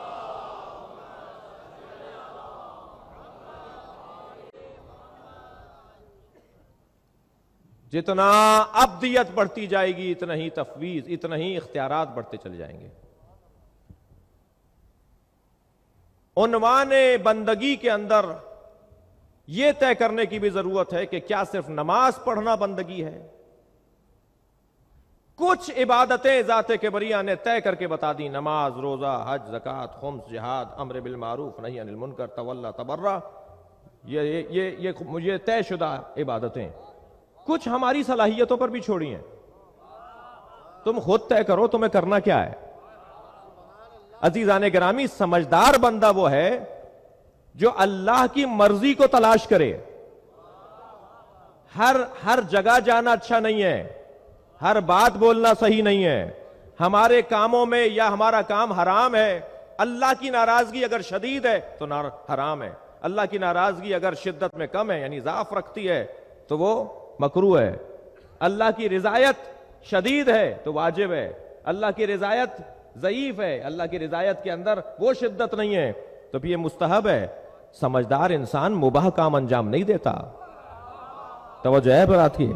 بھائی پانی پینا مستحب ہے، پانی پینا مباح ہے نا، کھانا کھانا مباح ہے، لیکن جو سمجھدار عبد ہوتا ہے وہ پانی بھی قربتاً اللہ پیتا ہے، وہ اس پانی کے پینے کو بھی مستحب کر دیتا ہے، اس پانی کے پینے کو بھی سنت اور ثواب میں داخل کر دیتا ہے، اس درجے پر عبد ہو جائے کہ اسے کرنا کیا ہے۔ پیغمبر نے دیکھا کہ ایک شخص نے نیا گھر بنوایا ہے، حضرت نے اس کے بلانے پہ اس کے گھر میں قدم رکھے تو کھڑکیاں بھی لگی ہوئی تھی، دروازے بھی۔ حضرت نے فرمایا کھڑکیاں کیوں لگوائی ہیں؟ کہنے لگا یہ کھڑکی اس لیے لگوائی ہے تاکہ ہوا آئے۔ حضرت نے فرمایا اگر تمہاری نیت یہ ہو جاتی کہ اس لیے لگوائی ہیں کہ تاکہ اذان کی آواز آئے تو ہوا تو ویسے ہی آنی تھی۔ صلوات پڑھنا ذرا محمد و آل محمد۔ ایسا ہی ہے۔ سمجھدار عبد وہ ہے جو اپنی نیت کو اور بہتر کرتا ہے، سمجھدار عبد وہ ہے جو اپنے معاملات کو اور بہتر کرتا ہے۔ سمجھدار عبد مباح کام نہیں کرتا، اسے مستحب بنا دیتا ہے، اسے اچھا کر دیتا ہے۔ میں پانی پی رہا ہوں اس لیے کہ میرے بدن میں توانائی آئے، اور توانائی آئے گی تو سجدہ اچھا کر سکوں گا۔ میں پانی پی رہا ہوں، کھانا کھا رہا ہوں اس لیے کہ میرے بدن میں توانائی آئے، توانائی اچھی آئے گی تو میں ماتم اچھا کر سکوں گا، میں مجلس میں زیادہ دیر بیٹھ سکوں گا۔ نیت اچھی کر لی جائے، اپنی فکر کو اچھا کر لیا جائے۔ عبد الہی اپنی زندگی میں کوئی لمحہ بھی بندگی کے بغیر نہیں گزارتا، اس کی مطلق زندگی اللہ کی رضایت کی خاطر ہوتی ہے۔ اب وہ جو نماز پڑھنا ہے، روزہ رکھنا ہے، اس کے علاوہ اس کی زندگی کا اور بھی تو کچھ حصہ ہے۔ وہ کیسے طے کرے کہ میرا یہ یہاں سے جانا، یہاں آنا، یہ بولنا، یہ کھانا، یہ پینا، یہ اللہ کی خاطر ہے یا نہیں؟ اگر اسے وہ اللہ کی خاطر کر لے گا وہی اللہ کی بندگی ہو جائے گی، وہی عبادت ہو جائے گی، وہی عبادت ہو جائے گی۔ بھائی کچھ تو ساری رات جاگ کر بھی اللہ کے بندے نہیں بنے اور ایک بستر پہ سو کے اللہ کا بندہ بن گیا۔ سوچے کر رہا توجہ ہے رات کی؟ ایک رات کے سونے نے اتنا بڑا بندہ بنا دیا کہ اللہ نے اپنی مرضیاں دے دی اور اس کا نفس خرید لیا۔ صلوات پڑھو محمد و آل محمد۔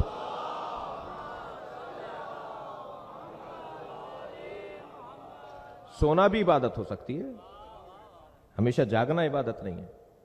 وَمِنَ النَّاسِ مَن يَشْرِي نَفْسَهُ ابْتِغَاءَ مَرْضَاتِ اللَّهِ، لوگوں میں سے کچھ ہیں جو اپنے نفس کو بیچتے ہیں ابتغاء مرضات اللہ، اللہ کی مرضیوں کے عوض۔ کل بہت سرسری انداز سے میں گزرا تھا، یہاں مجھے رکنے دیجئے تھوڑا سا۔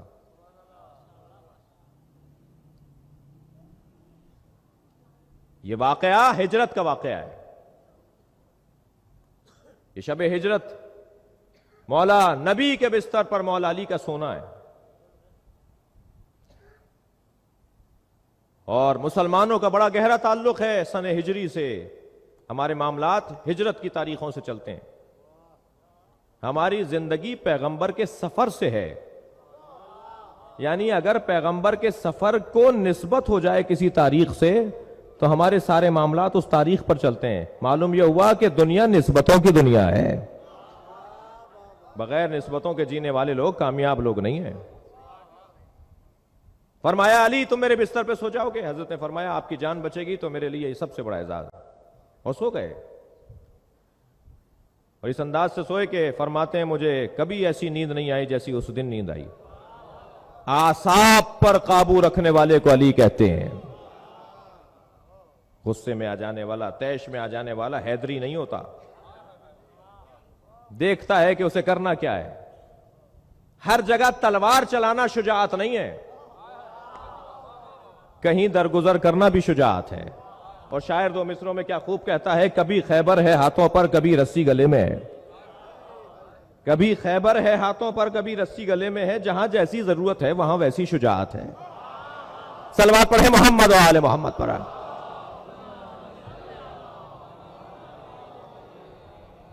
اب کہاں کیا کرنا ہے, اللہ کیا چاہتا ہے, اس کے مطابق زندگی گزارنا ابدیت. تھک تو نہیں رہے بھائی آپ؟ میں یہ بار بار اس لیے پوچھ رہا ہوں کہ رات بہت ہو گئی ہے, مگر آپ لوگوں کی توجہات اور آپ لوگوں کا مولا امام حسین سے پیار قابل رشک ہے. سرکار دو جہاں کو حکم ہوا کہ آپ مدینہ چھوڑ کر, معاف کیجیے گا, مکہ چھوڑ کر مدینہ چلے جائیے. سرکار نے, قصہ کچھ یوں ہے کہ مدینے کے لوگ بھی مشرک تھے اور مکے کے لوگ بھی مشرک تھے. مدینے میں یہودیوں نے سود کا کاروبار شروع کر کے زمینیں خریدنا شروع کرتی. توجہ ہے نا, دکانیں خریدنا شروع کر دیں, پیسے والے ہو گئے. مدینے کے مشرکوں کی کمزوریاں ان کے ہاتھ میں آ گئیں. آئے کہیں اور سے تھے, مدینے کے رہنے والے نہیں تھے. اور پھر ڈراتے اس بات پر تھے, انہیں ہولاتے تھے یہ کہہ کر کہ ایک پیغمبر آخری زمانے میں آنے والا ہے, ہم بھی اللہ کو مانتے ہیں, وہ اللہ کی توحید کا پرچار کرے گا, وہ آ جائے گا تو پھر ہم تم سے پوچھیں گے. مشرکوں کو ڈراتے بھی تھے. بھائی یہ پرانا دستور ہے, یہ یہودی کا پرانا دستور ہے. مسلمان کا مال کھاتا ہے, مسلمان کو ہی ڈراتا ہے. آج کے یہودی کی بات کر رہا ہوں نا میں آپ سے. گھبرا رہے ہیں یہ مشرکین مکہ. ایک مرتبہ پریشان ہے مدینے کے لوگ. اوس و خزرج کی لڑائی ہو گئی. پہنچے ہیں مکہ المکرمہ میں وہاں کے رئیسوں سے ملنے کے لیے, مشرک رئیسوں سے ملنے کے لیے. ہماری مدد کریں. وہ کہنے لگے ہم تمہاری کیا مدد کریں گے, مکے میں ایک عبداللہ کے بیٹے نے ایک اعلان کیا ہے, ہمارے لیے وہی مشکل بن گئی ہے. ہم اپنی مشکل سے نہیں نکل رہے, ہم تمہاری کیا مشکل حل کریں گے. ہم اپنی الجھن میں لگے ہوئے ہیں, ہم تمہارا ساتھ نہیں دے سکتے, واپس چلے جاؤ. یہ آپس میں کہنے لگے کہ یہ تو ہمارا ساتھ نہیں دے رہے, اب آئے ہیں تو خانہ کعبہ کی زیارت کر کے چلے جائیں. کہنے لگے خبردار خانہ کعبہ کی طرف مت جانا, وہاں وہ بیٹھے ہوئے ہوں گے اور اپنا کلام یعنی قرآن پڑھ رہے ہوں گے, اور ان کے کلام میں اتنا سحر ہے جو سن لیتا ہے وہ ان کا ہو جاتا ہے. اللہ اکبر. پیغمبر اکرم کے بارے میں انہوں نے کہا نہیں صاحب ہم اتنی دور سے آئے ہیں تو دیدار تو کریں گے, کعبے کا زیارت تو کریں گے. تو ان کے کان میں باقاعدہ روئی ڈالی گئی کہ سننے نہ پاؤ پیغمبر کی بات. یہ بھی بہت نفسیات کا مسئلہ ہے کہ جس چیز سے آپ جتنا روکیں گے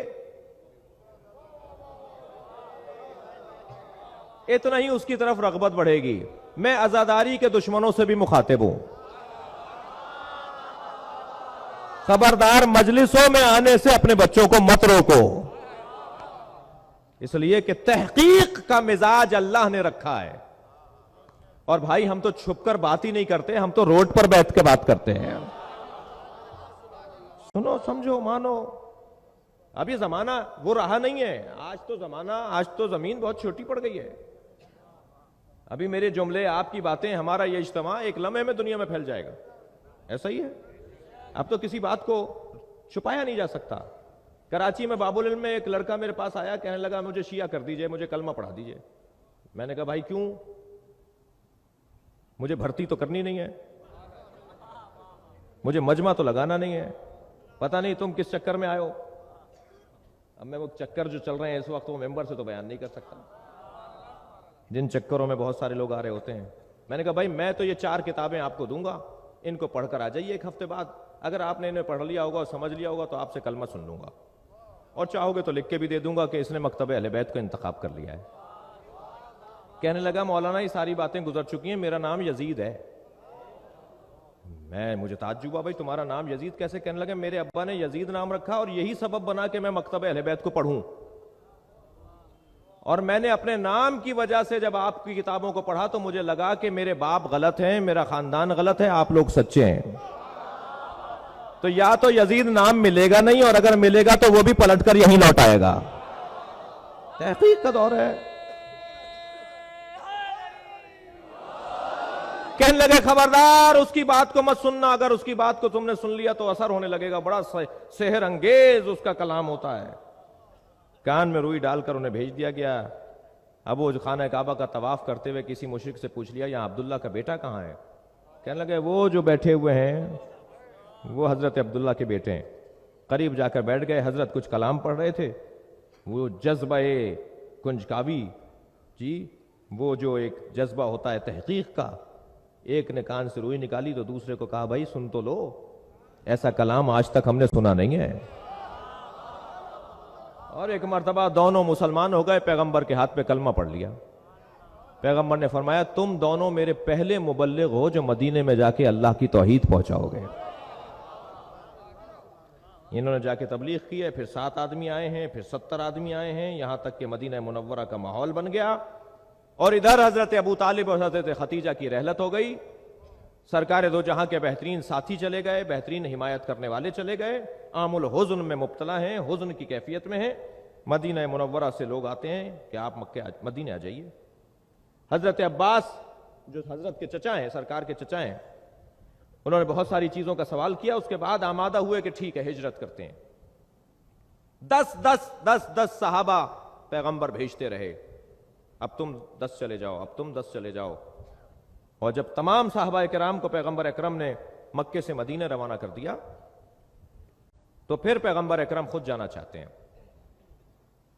میں غور کر رہا تھا کہ نانا نے صحابیوں کی جان بچائی,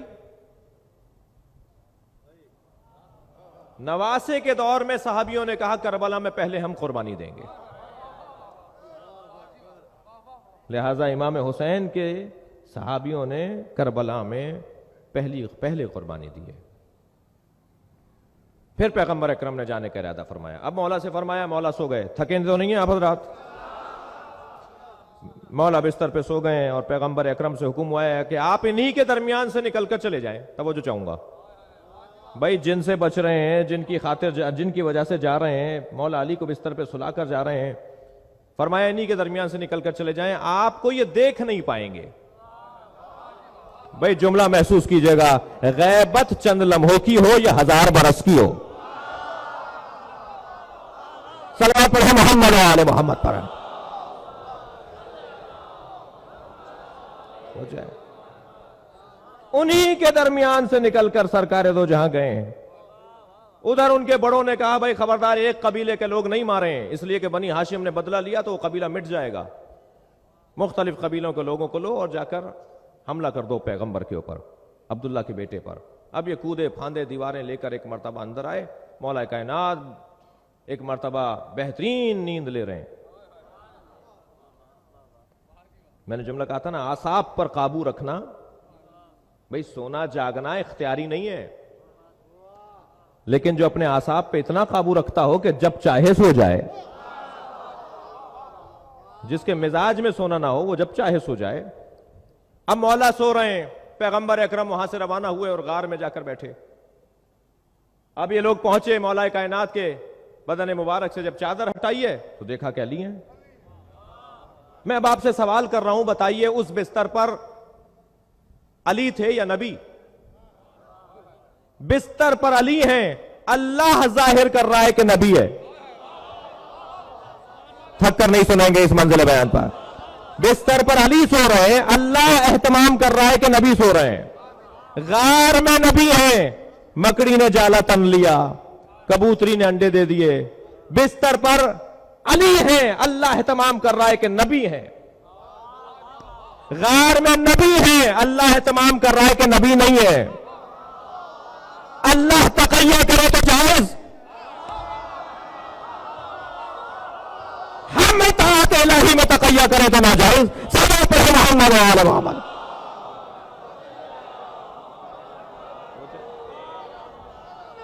اللہ کا اہتمام ہے۔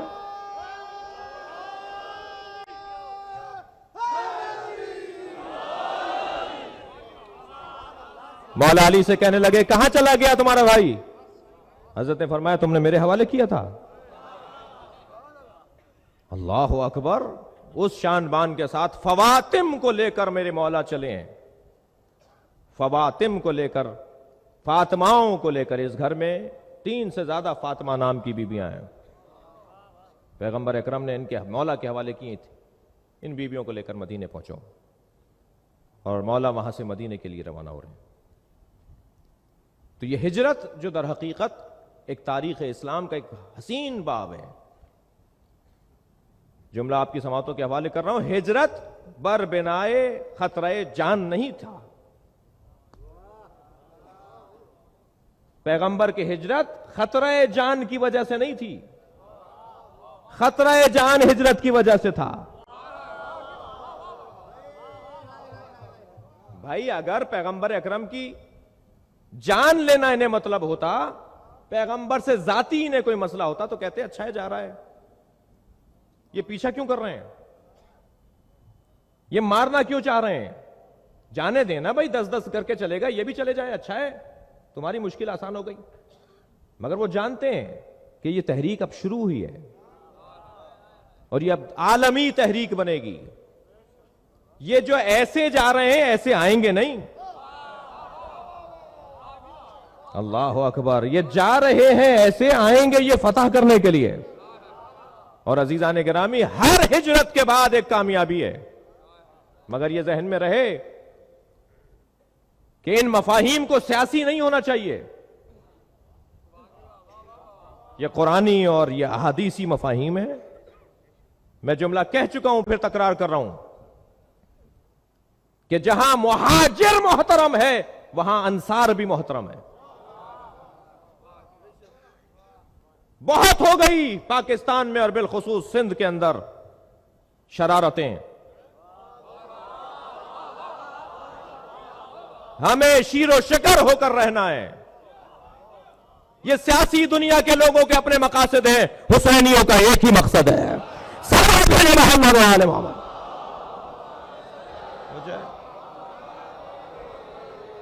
خبردار میرا بچہ اور جوان، یہ شیطانی نعروں میں نہ آئے۔ ہماری کوئی زبان نہیں ہے، اگر زبان ہے تو وہ حسینی زبان ہے۔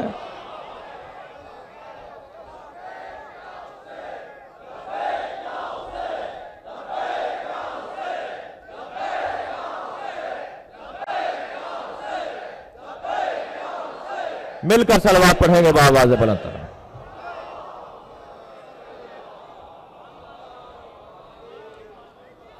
توجہ ہے برات کے؟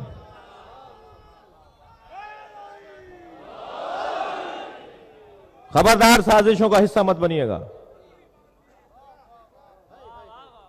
ہمیں اس سے کوئی غرض نہیں ہے، ہمیں صرف غرض یہ ہے کہ جو امام حسین کا چاہنے والا ہے وہ ہمارا ہے۔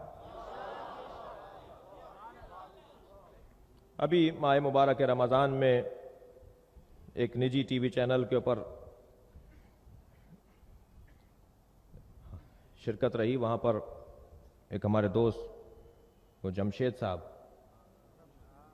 وہ ہمارے ساتھ تھے، وہ ہمارے میزبان تھے۔ میں نے ان سے کہا، جب ایک پروگرام ہو گیا، دوسرے پروگرام میں وہ کہنے لگے کہ بہت اچھا ہوگا اگر آپ کی مفتی طارق جمیل صاحب سے ملاقات ہو جائے۔ میں نے کہا میری بھی خواہش ہے، اور میں ایک عرصے سے ان کی تقریریں اتفاقاً سننے کا موقع مل رہا ہے، تو وہ اپنی تقریروں میں اہل بیت کا ذکر کر رہے ہیں۔ تو میں نے کہا ہم شیعوں کی ایک کمزوری ہے، جو بھی اہل بیت کا نام لیتا ہے ہمیں اپنا لگتا ہے۔ کیا کریں، ہماری کمزوری ہے۔ اس کمزوری سے بہت سارے لوگ فائدے بھی اٹھا لیتے ہیں، مگر کوئی بات نہیں، بہت سارے سیاسی لوگ اپنے چھتوں پر علم لگا کے اس کا فائدہ اٹھا لیتے ہیں۔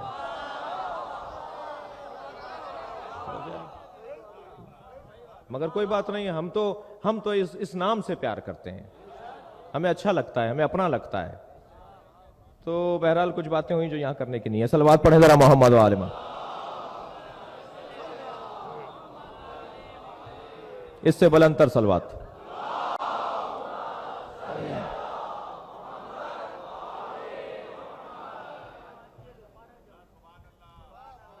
ہجرت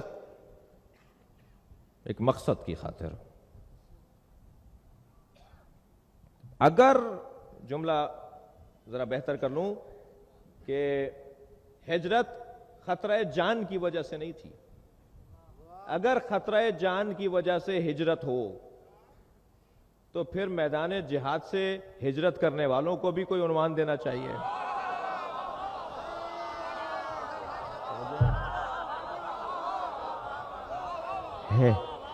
ہجرت خطرہ جان کی وجہ سے نہیں ہے، ہجرت تحفظ ایمان کے لیے ہے،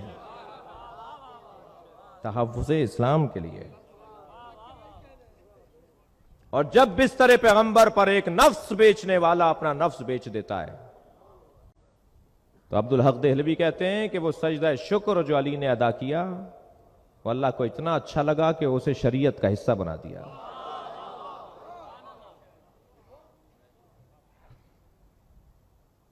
کہاں کیا کرنا ہے، کہاں اپنے آپ کو قربان کرنا ہے، یہ عبادت کا مفہوم ہے۔ اگر یہ طے کرنے میں کامیاب ہو جائیں کہ جہاں اللہ راضی ہے۔ 5-8 منٹ اور فضائل پڑھ رہا ہوں۔ مجھے یہ تو یقین ہے کہ آپ ناراض نہیں ہوں گے۔ ایک شخص آ کر میرے مولا امام علی رضا علیہ الصلوۃ والسلام سے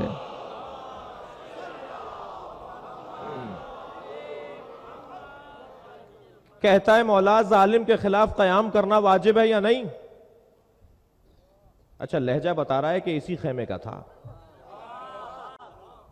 بھائی اس خیمے کے لوگوں نے صلح حدیبیہ پہ شک کیا تھا، صلح امام حسن پہ تو اس خیمے کے لوگوں نے شک کیا تھا۔ یہ تشخیص دینا، یہ طے کرنا کس کا کام ہے؟ بہتر رائے وہ دے سکے گا جس کے پاس معلومات بہتر ہے۔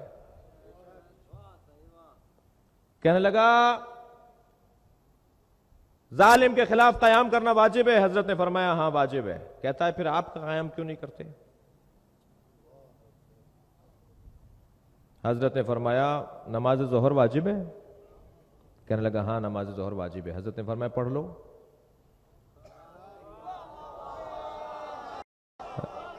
راوی کہتا ہے چاشت کا وقت تھا، صبح کا وقت تھا۔ حضرت نے فرمایا نماز ظہر واجب ہو گئی ہے نا، نماز ظہر پڑھ لو۔ کہنے لگا مولا ابھی وقت نہیں آیا۔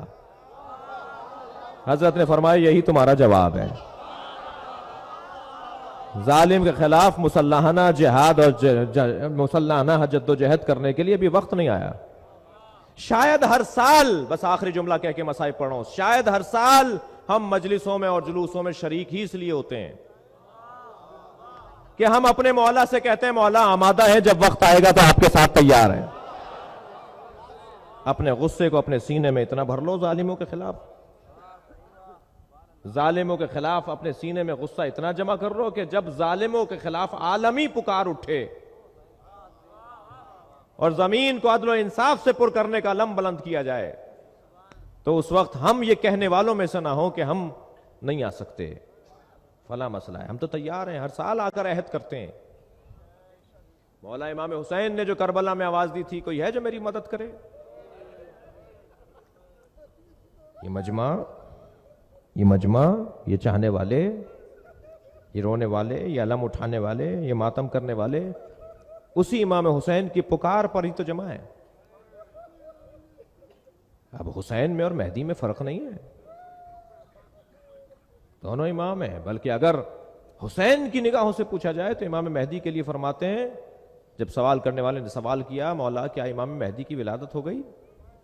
فرمایا لا لو ادرکتہ لا خدمتہ ایام حیاتی، اگر میرے زمانے میں مہدی کی ولادت ہو گئی ہوتی تو اپنی ساری زندگی ان کی خدمت کے لیے وقف کر دیتا.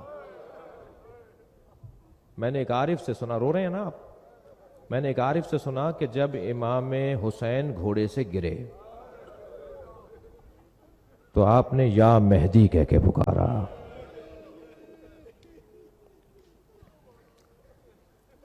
میں نے یہ کتاب میں پڑھا کہ جب جناب زہرا پہ دروازہ گرا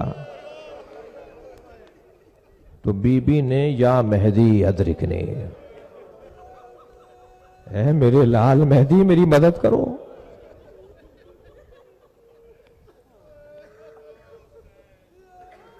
آپ رونے کے لیے آمادہ ہیں؟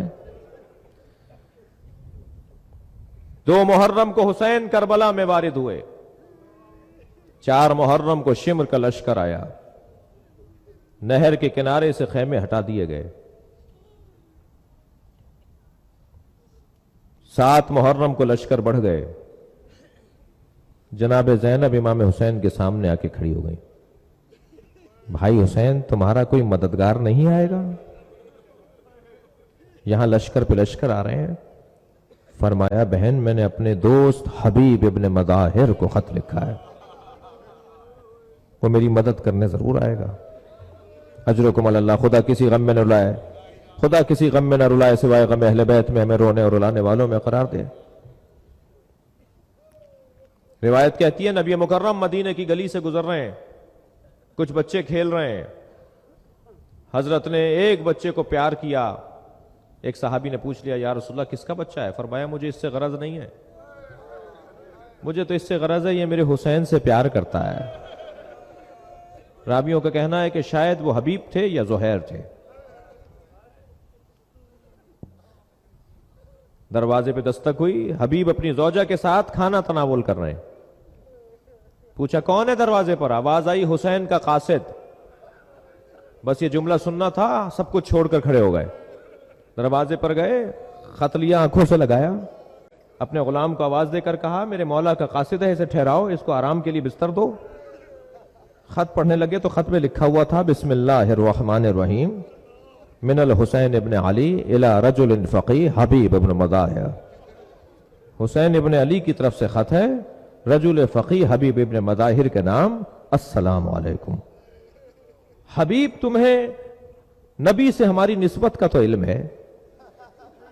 جملے امام حسین کے دیکھیں کیا ہیں. حبیب تمہیں ہماری نسبت جو نبی سے ہے اس کا تو علم ہے. اگر تمہیں اس کا علم ہے تو بس اتنا سمجھ لو میں کربلا میں دشمن کے نرغے میں گھر چکا ہوں، مجھے تمہاری مدد کی ضرورت ہے. کہتے ہیں کہ حبیب کی زوجہ نے پوچھا حبیب کیا چاہتے ہو؟ تو قلب زوجہ کا امتحان لینے کے لیے کہتے ہیں کہ میں بوڑھا ہو گیا ہوں، کیسے مدد کروں گا؟ تو سر پہ برقع رکھ کر، سر پہ چادر رکھ کے کھڑی ہو گئی. کہنے لگے حبیب پھر مجھے جانے دو. حبیب کی آنکھوں میں آنسو آ گئے. اللہ رے مصیبت حسین، عورتیں بھی حسین پہ رحم کھا رہی ہیں. اپنے غلام کو بلا کر کہا اجرکم علی اللہ، امام نے اپنے غلام کو بلا کر کہا کہ میرا گھوڑا شہر سے باہر لے جا، فلاں مقام پہ جا کے کھڑا ہو جا، حالات پرآشوب ہیں، میں کچھ دیر میں پہنچتا ہوں. حبیب کو پہنچنے میں دیر ہوئی ہے زدارو. تو جب پہنچے تو غلام گھوڑے سے کہہ رہا تھا کہ اگر میرا مولا نہیں آیا تو میں تیری پشت پر بیٹھ کر فرزند زہرا کی مدد کو جاؤں گا.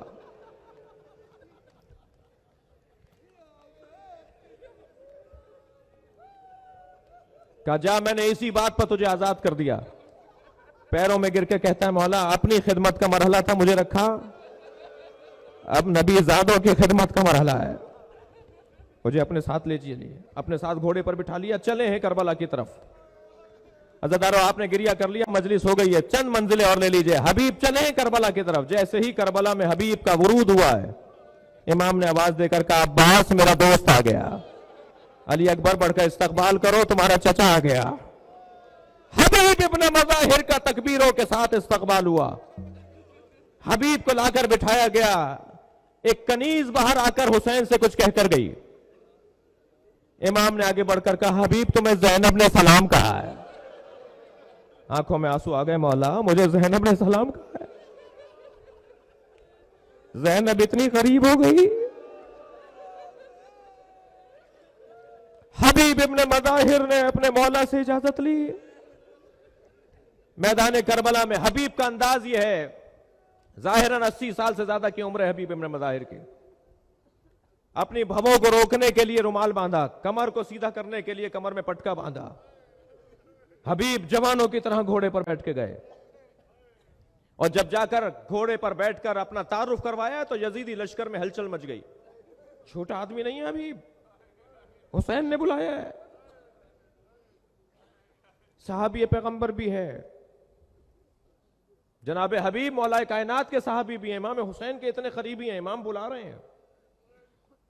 حبیب نے ایک مرتبہ حملے کا جواب دیا، 10 لوگوں کو زخمی اور فنار کیا. جب حبیب نے مظاہر کو زخم بڑھتے چلے گئے تو اب گھوڑے سے پر بیٹھا نہیں گیا. ایک مرتبہ ایک شخص نے ایک تبر مارا، ایک تبر حضرت حبیب کے سر پر مارا. حبیب گھوڑے سے زمین کی طرف آئے، آواز دی مولا میرا سلام. حسین پہنچے اپنے حبیب کے لاشے پر تو مرثیہ پڑھا ہے. مرثیے کا ترجمہ یہ ہے، یا اللہ میں گواہ ہوں، حسین کہہ رہے ہیں یا اللہ میں گواہ ہوں یہ ایک رات میں قرآن ختم کرتا تھا. یا اللہ میں گواہ ہوں یہ تیرا بندہ حقیقی تھا. یا اللہ اس سے مجھے بڑا سہارا اور بڑی ڈھارس تھی. حبیب کے بدن میں ابھی دم تھا، امام نے حبیب کا سر اپنی آغوش میں لے لیا. رو رہے آپ حضرات، حبیب نے اپنا سر ہٹا دیا. امام نے پھر حبیب کا سر اپنی گود میں لے لیا. حبیب پھر ہٹانا چاہتے ہیں، امام نے سر پر ہاتھ پھیر کر کہا حبیب کیوں سر ہٹاتے ہو؟ کہنے لگا مولا یہ شہزادہ کی جگہ ہے، یہ سکینہ کی جگہ ہے، یہ علی اصغر کی جگہ ہے. کہاں زانو حسین، کہاں حبیب کا سر؟ اسی کیفیت میں حبیب کے بدن سے خون بہ رہا ہے. اسی کیفیت میں حبیب ابن مظاہر نے کہا کہ مجھے ذرا زہیر قین کو اور عباس کو بلا دو. زہیر قین اور عباس کچھ فاصلے پر تھے. امام نے فرمایا حبیب تمہیں یاد کر رہے ہیں. قریب آئے تو جناب عباس سے کہنے لگے عباس حسین کو اکیلا چھوڑ کے نہ جانا. جتنے حالات خراب ہوں، جتنے حالات دشمنوں کی طاقت بڑھتی چلی جائے، مصیبتیں بڑھتی چلی جائیں، حسین کو چھوڑ کر نہیں جانا. حبیب ابن مظاہر کی روح پرواز کر گئی. امام حبیب کا لاشا خود اٹھا کر لائے ہیں، لا کے گنج شہیدہ میں رکھ دیا. آپ نے بہت گریہ کر لیا، مجلس ہو گئی. میں ایک منزل کے لیے آپ کو یہاں تک لے کر آیا ہوں. جب 11 محرم کو اسیروں کو رسیوں میں باندھ کر لے جایا جانے لگا تو نیزوں کی انیوں پر شہداء کے سروں کو بلند کیا گیا. حبیب ابن مظاہر کا سر سنان کے ہاتھ میں. یہ قافلہ کربلا سے کوفہ پہنچا. جب یہ قافلہ کربلا سے کوفہ پہنچا تو قاسم ابن حبیب ابن مظاہر کا بیٹا جو کربلا میں نہیں پہنچ سکا تھا، وہ آگے بڑھ کر کہتا ہے اے سنان یہ میرے بابا کا سر ہے، مجھے دے دے، میں اسے دفنانا چاہتا ہوں. وہ کہنے لگا مجھے شام کے دربار سے رقم ملے گی. کہا وہ رقم میں دینے کو تیار ہوں. کہا نہیں مجھے اجازت نہیں ہے کہ میں سر تیرے حوالے کروں. بہت تکرار رہی لیکن سنان سے سر لینے میں قاسم ابن حبیب کامیاب نہیں ہوئے. جب یہ قافلہ کوفے سے باہر نکل گیا اور ایک صحرا سے گزر رہا تھا تو قاسم ابن حبیب نے اپنے 10 دوستوں کے ہمراہ مل کر حملہ کیا اور اپنے بابا کا سر لینے میں کامیاب ہوئے. اور امام سجاد کے سامنے سے یہ کہتے ہوئے گزرے جس کا جوان بیٹا زندہ ہو اس کے باپ کے سر کو نوکے نیزہ پر نہیں اٹھایا جاتا. بس یہ جملہ سننا تھا. امام نے بیڑیاں سنبھالی، اپنے بابا کے سر کے قریب آئے. بابا یہ سچ کہتا ہے مگر آپ کے بچے کے ہاتھوں میں ہتھکڑیاں ہیں، پیروں میں بیڑیاں ہیں، ورنہ جوان بیٹے کو یہ گوارا نہیں ہے اس کے باپ کا سر نوکے نیزہ پر ہو. الا لعنت اللہ علی قوم الظالمین فسیعلم الذین ظلموا ای منقلب ینقلبون. یا اللہ ان آوازوں پر رحمت نازل فرما، رونے والوں کی توفیقات میں اضافہ فرما، اس شہر پر اپنی رحمتیں برکتیں نازل، سنی شیعہ مسلمانوں میں اتحاد و یگانگت عطا فرما، ہم سب کی عاقبت بخیر فرما، امام زمانہ کے ظہور میں تعجیل فرما، قلب مبارک حضرت کو ہم سے راضی و خوشنود فرما. ماتم حسین یا حسین.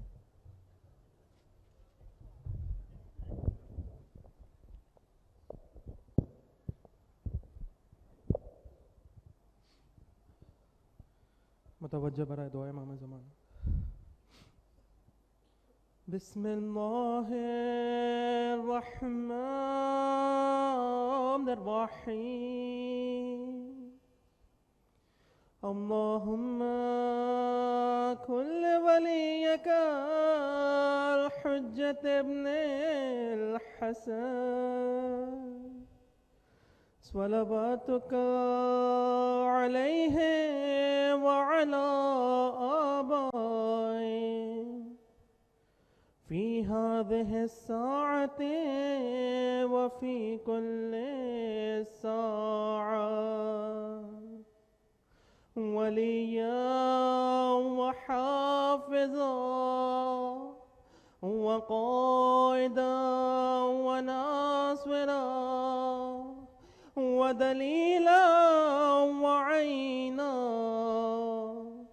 حتى تسكنه أرضك طمعا وتمتعه فيها طويلا.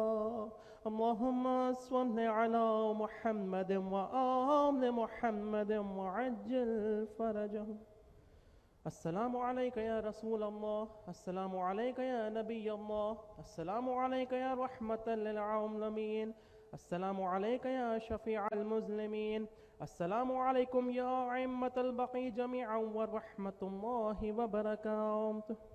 السلام عليك يا أبا عبد الله الحسين، السلام عليك يا ابن رسول الله، السلام عليك يا ابن فاطمة الزهراء سيدة النساء العالمين، السلام عليك يا ابن أمير المؤمنين وابن سيد الوصيين، السلام عليكم جميعا شهداء كربلاء ورحمة الله وبركاته.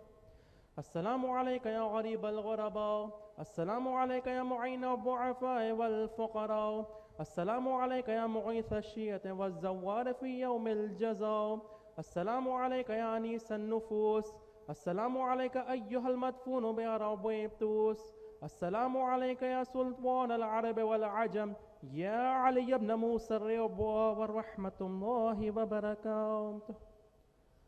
السلام عليك يا صاحب العصر والزمان ألمان ألمان ألمان، السلام عليك يا حليفة الرحمن، السلام عليك يا شريك القرآن، السلام عليك يا مظهر الإيمان، السلام عليك يا دافع الظلم والعدوان، عجل الله تعالى فرجك وسهل الله تعالى محرجك وظهورك ورحمة الله وبركاته. چند ضروری اعلانات سماعت فرمائیے. آگ پر ماتم. ہر سال کی طرح اس سال بھی شب عاشور حسینیہ سجادیہ مٹیاری میں آگ پر ماتم ہوگا. رات ٹھیک 11 بجے مومنین سے شرکت کی استدعا ہے. ایک مجلس اعزا برمقام سید اعتزار حسین زیدی مرحوم کے گھر پر برپا ہوگی بروقت 1 بجے دن 9 محرم الحرام بروز پیر تلک چاڑی کوزی حلیم کے سامنے والی گلی میں. مجلس اعزا سے ذاکر اہل بیت سید وسیم حیدر زیدی خطاب فرمائیں گے. مومنین سے وقت کی پابندی کے ساتھ شرکت کی درخواست ہے. مرکزی مجالس اعضا 68واں عشرہ اول محرم الحرام 2014 یکم محرم الحرام تا 9 محرم الحرام رات 10:15 بجے محفل حسینی اسٹیشن روڈ میں علامہ شہنشاہ حسین نقوی صاحب مجلس اعضا سے خطاب فرمائیں گے. شرکت کی استدعا ہے. شکریہ.